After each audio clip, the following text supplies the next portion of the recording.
Well, welcome to our Flags of Change segment where we explore how powerful symbols are often born from the bold vision of just one individual. So today we're looking at the 36-star U.S. flag. And Kristen, thank you for joining us on this special segment. Yeah, thank you for having me.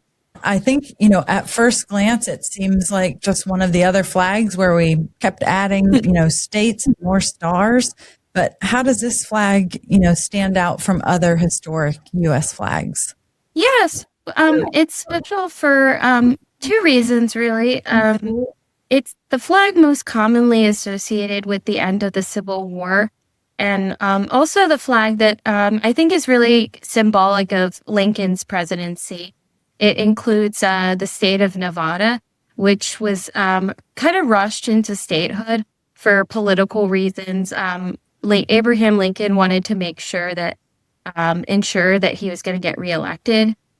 And he also wanted to pass the 13th Amendment, which abolished slavery. And so Nevada was key to kind of accomplishing both of those goals. And then the second reason why it's so it has so much historical significance is because it was actually the flag hanging on the wall the night that Lincoln got assassinated. So they had basically the venue had displayed, even though it wasn't the official flag yet, they had displayed it just kind of as a sign of respect. And then when he ended up getting assassinated, they took down the flag and they actually used it to cradle his head. So it's both it both has historical significance, but it's also was kind of a witness to something that really changed everything in this country. Wow. I didn't know that about when he was shot. Mm-hmm. Did they also lay this same flag over his casket? Oh, well, that's actually very interesting. They didn't lay that particular flag. But they had they were going to lay a 36-star flag on his casket, but there was a there was a rushed telegram to Indian flag makers. It wasn't very clear. And so the telegram ordered 37 flags with 36 stars, and Annan ended up making 36 flags with 37 stars. So that's, even though the flag wouldn't have 37 stars for another 2-3 years, that became the flag on his casket. Oh, telegrams are a little sketchy. Really smart. Yeah. I always thought, and it is, of course, you get a new state, you add a star, but some of the historical significance of these flags are really, really pretty amazing. I mean, is there a following of people that collect flags and have this as kind of I want to say collection, but they each mean something much more than just simply adding a state, I guess is what I'm saying. Mm-hmm. I don't know if I even asked you a question. That may have been more of a statement. Some of them, there are many of them that have really interesting stories around them. And then there's others, I think, that was just just put a flag up. Yeah.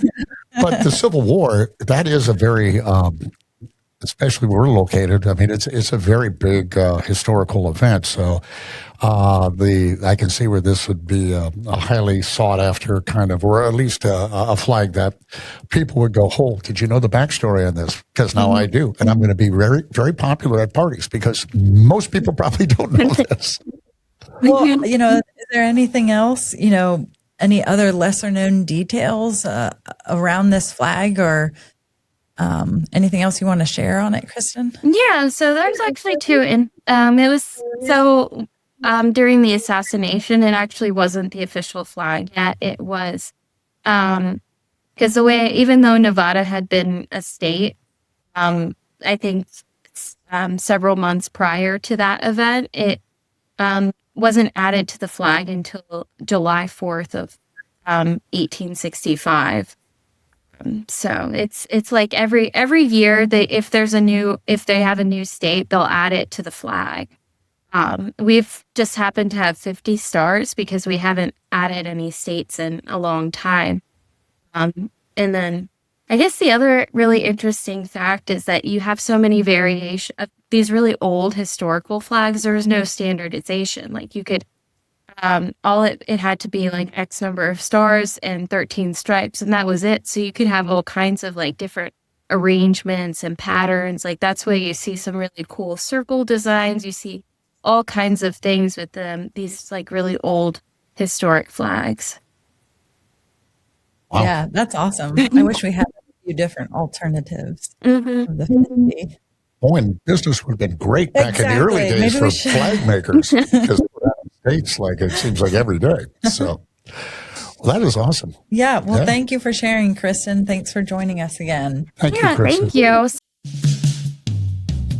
Thanks for listening to Freedom and Glory, Tales of American Spirit.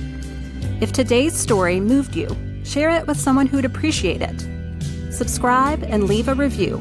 It helps others find us. And when you're ready for American-made flags and products built to last, visit freedomandglory.com. One flag, a million stories, yours included.